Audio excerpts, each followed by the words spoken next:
I never thought I'd end up in his arms. Me, a 28-year-old black woman working paycheck to paycheck. Him, a 40-year-old billionaire everyone whispered about. But the way he touched me, like I was a secret too precious to share, changed everything I believed about love, desire, and myself. Before I tell you how it all happened, make sure you subscribe. Trust me, this story isn't just about love. It's about breaking fears, facing desire, and learning that even billionaires can't buy real connection. Hit that like button, and let's dive in. I was 28, and most days felt like survival was the only thing I knew how to do. I worked two jobs, days in a cramped office answering calls that never seemed to end, and nights at a restaurant where the smell of grease clung to my clothes, no matter how much I washed them. By the time I got home, my body was sore, my spirit numb, and my dreams felt like something I had left behind years ago. Love? That word scared me. It wasn't a gift in my world. It was a wound I didn't want reopened. I had been hurt before, left standing alone, when I thought someone cared. Ever since then, I convinced myself that intimacy was dangerous, a trap that promised comfort, but always ended in pain. My family reminded me often, focus on survival, not desire. Bills don't get paid with love, and maybe they were right, but a quiet part of me longed for more. Still, I pushed that voice down. I moved through life unseen, invisible in my late 20s, until one name kept floating around, on news channels, on magazine covers, whispered in conversations. A billionaire, him, always him. I used to think people like him existed only on television screens and glossy magazine pages, far removed from women like me. His face was everywhere, on news segments about business deals, in articles about charity work, and in whispered conversations about power and wealth. I knew his name, of course, but it never crossed my mind that our worlds could ever collide. He was 40, a billionaire who could buy entire city blocks if he wanted. I was 28, hustling between two jobs. My life held together with leftover coffee and determination. That day started like any other.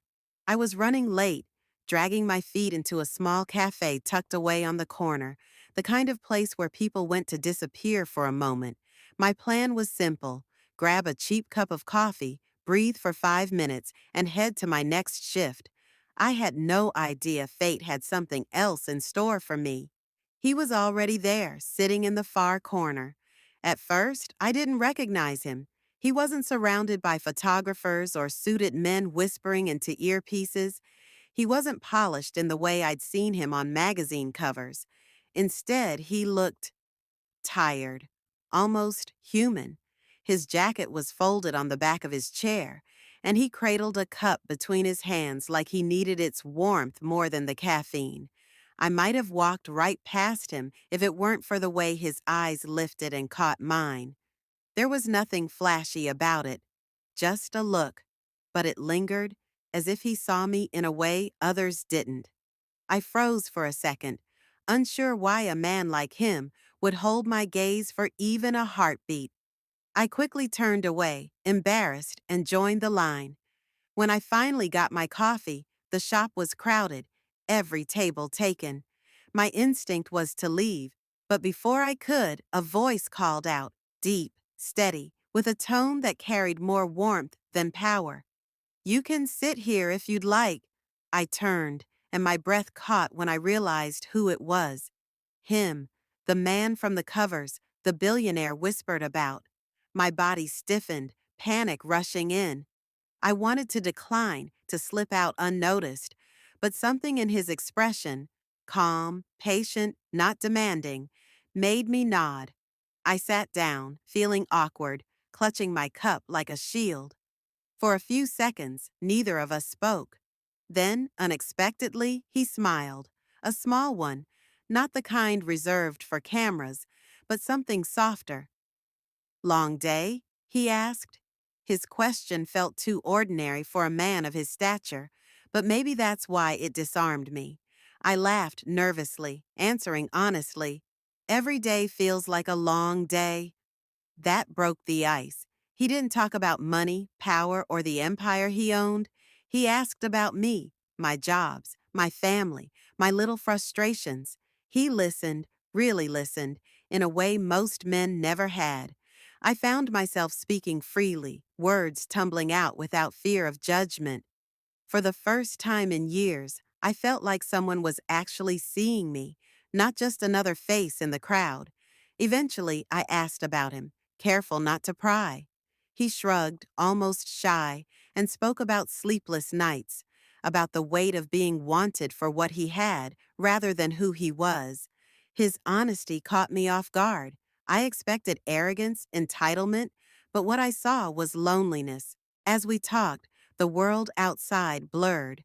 The noise of the cafe, the ticking clock of my next shift, even the doubts in my head, they all faded. There was only the quiet hum of his voice, steady and grounding, like a song you didn't know you needed to hear. When I finally checked the time, I realized I was late. Panic shot through me, and I stood quickly, mumbling about needing to leave.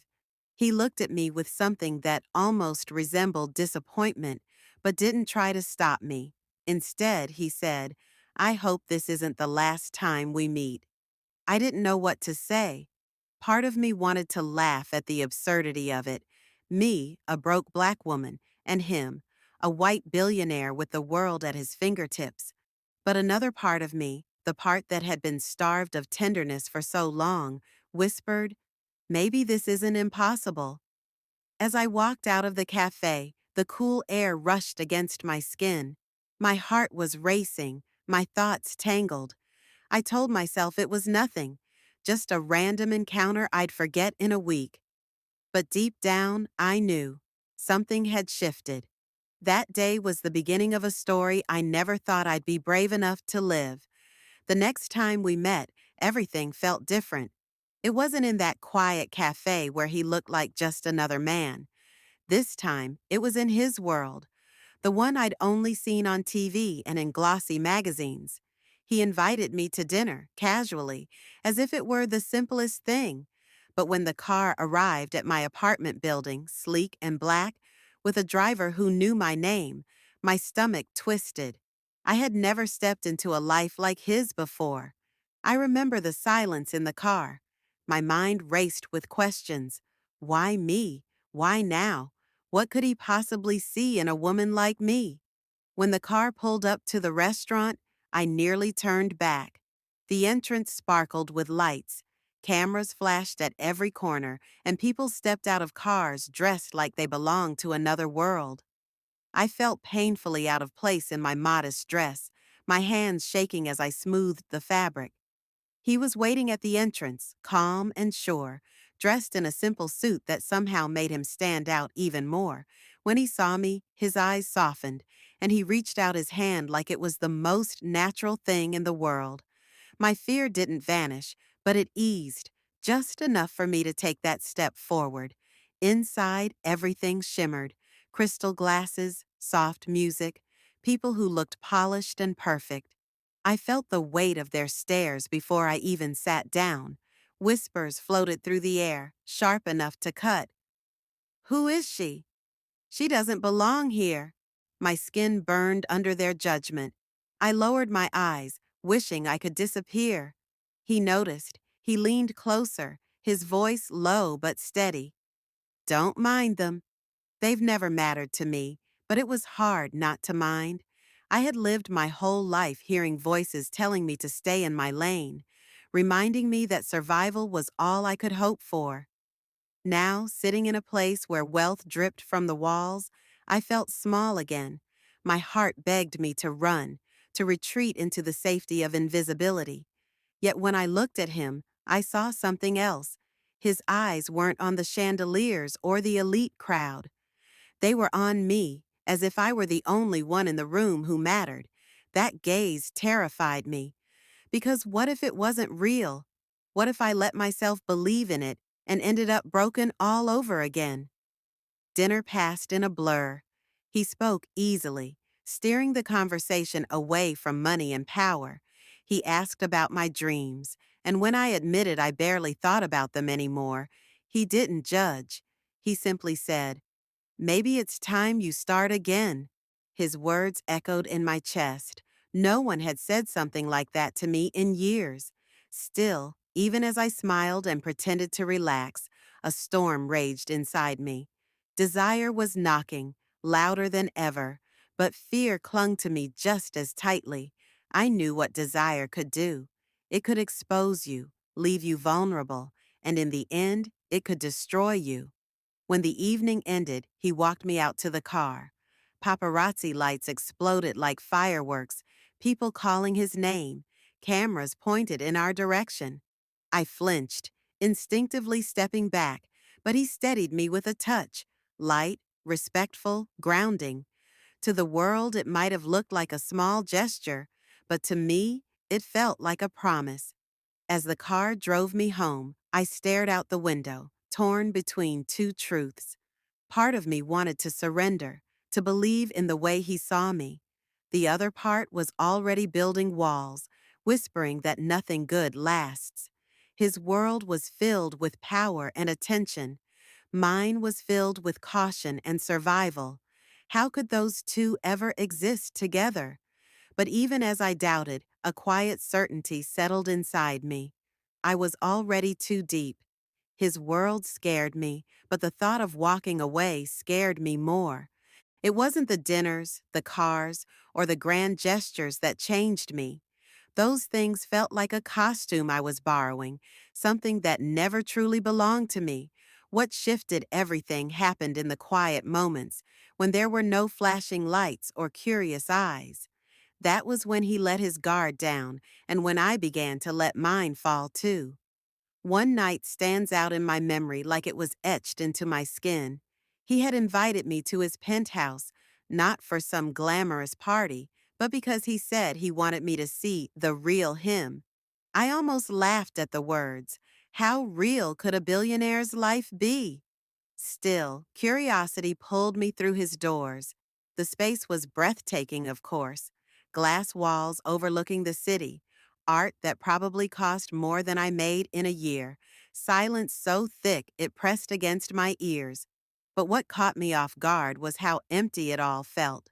No people, no noise, just a man sitting in a chair by the window, staring out at the skyline like it held secrets he could never unlock. He looked different that night. Not polished, not untouchable. He looked lonely. When I sat across from him, he didn't smile or charm me.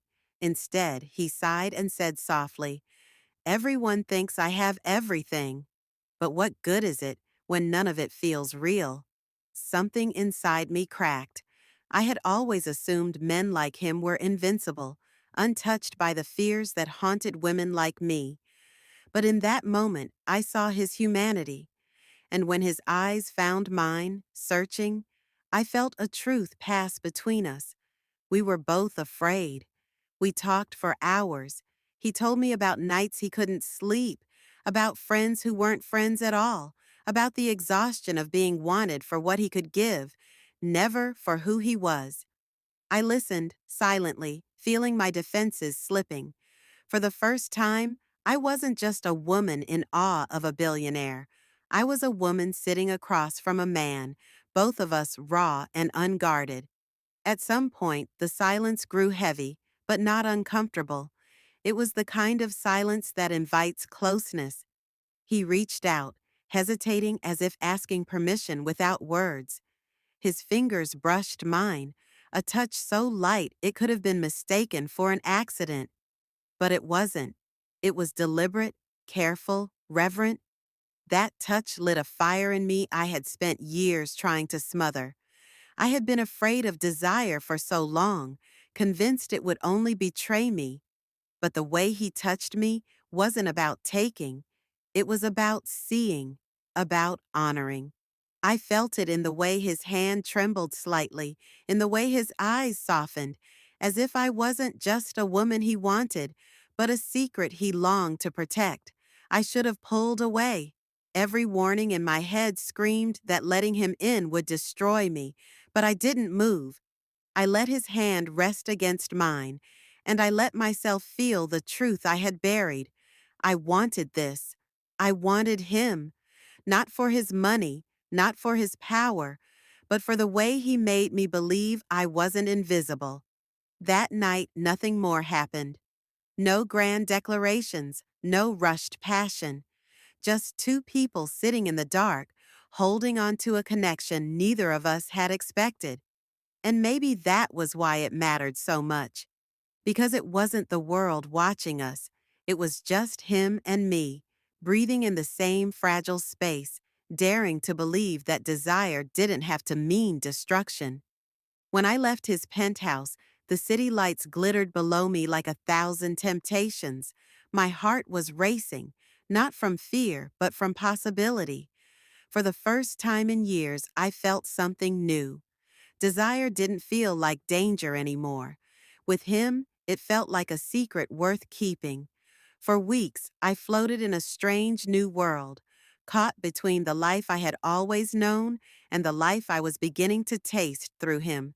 Every time we were together, it felt like I was stepping out of my own skin, shedding the fears that had held me hostage for years. But reality has a way of reminding you of the walls you thought you had left behind. The whispers started first, at restaurants, at events, in the background, where I thought no one noticed me. She's just another pretty face. It won't last. He'll get bored and move on. The words sliced through me, reopening wounds I thought had healed. And worse than the strangers were the voices of my own doubt, echoing the same cruel questions. Why you? What could you possibly give him that he can't buy 10 times over?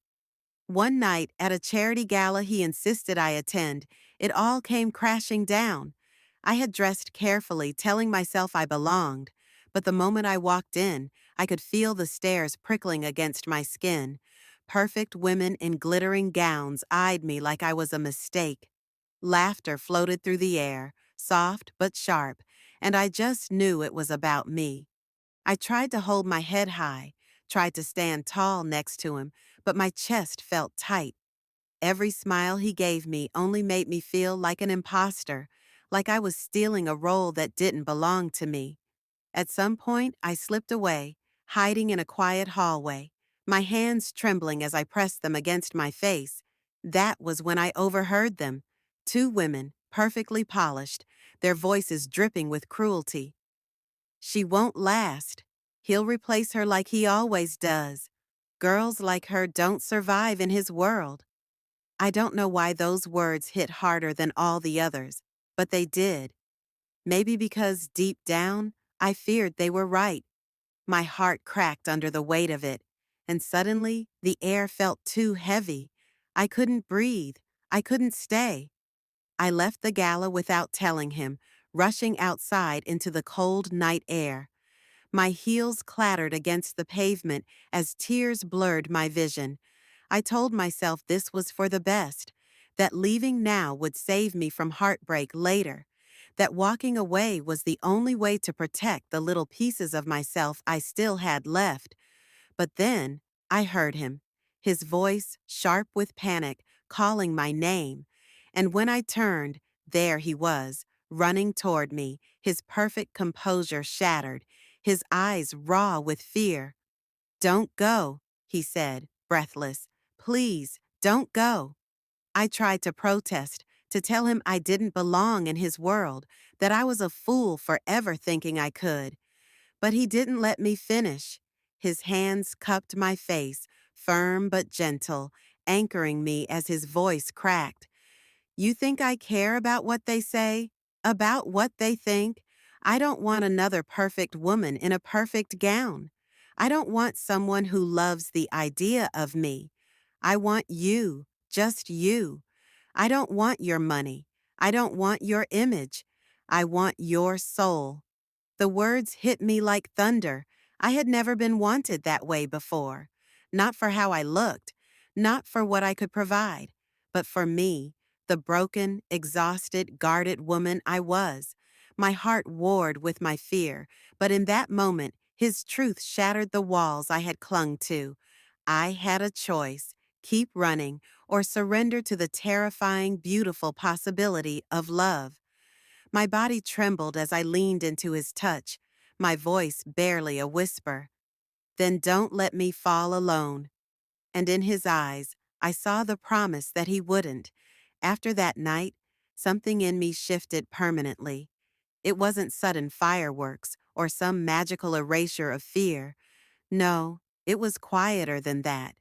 It was the steady realization that love didn't have to destroy me, that maybe, just maybe, it could rebuild me instead. He didn't push, and that mattered. He didn't drown me in promises he couldn't keep, nor did he demand that I change to fit his world. Instead, he showed me his heart piece by piece, the way someone reveals a secret only when they trust you won't turn away. And every time I stayed, I chose to stay. I still worked my jobs for a while, still dragged myself through days where exhaustion clung to me. But now I had someone who noticed when I was tired, someone who looked at me like I was more than just another face in the crowd. He didn't try to fix me. He respected the fight I'd been living in, and in that respect, I found strength. But what surprised me most was how he let me into his battles. Behind the polished suits and magazine headlines, he carried scars too. Nights when loneliness pressed down so heavy he couldn't breathe. Mornings when the weight of expectation made him feel like a prisoner in his own empire. For the first time, he wasn't a billionaire to me. He was just a man who trusted me with his flaws, his doubts, his truths. And slowly, I stopped being afraid of desire. Because what I felt with him wasn't just desire, it was connection. It was recognition. It was two souls meeting in the cracks and holding on where it hurt the most. I still remember one night, months later. We were on his balcony, the city stretched out below us in a sea of lights. I leaned against the railing, the wind cool against my face, while he stood behind me, his arms wrapped around my shoulders like a shield. I used to be afraid of wanting too much, I whispered, because every time I wanted, it ended with me broken. His breath was warm against my ear when he answered, steady and certain. Then let me be the first to show you that wanting doesn't have to hurt. Let me be the one who stays. The tears came before I could stop them, not from sadness, but from release. Years of fear and doubt washed out of me in that moment, replaced with a truth I couldn't deny anymore. I wasn't invisible. I wasn't unworthy. I wasn't too broken to love or be loved. I was simply me. And for him, that was enough. When I look back now, I realize that love didn't come crashing into my life like a storm. It crept in like a quiet dawn, slowly melting away the darkness until I could finally see myself clearly again. I was 28, tired, guarded, afraid of desire. He was 40, wealthy beyond measure, yet lonelier than the world would ever guess. And somehow, against all odds, we found each other in that fragile space between fear and longing. And in the end, it wasn't his money that changed me. It wasn't his power or his world. It was the way he touched me, not with hands hungry to take, but with a soul desperate to give. He touched me like a secret he couldn't resist, and in that touch, I found my freedom. So, yes, I was afraid of desire once, but now I know desire isn't the enemy, fear is, and love, the real kind, the kind that sees you and holds you anyway, is the only thing that's worth surrendering to. I was 28, afraid of desire, until a billionaire taught me love isn't about money, it's about surrendering to trust. If this story touched you, don't forget to subscribe, like, and share it with someone who needs to be reminded you are worthy of love, no matter your fears.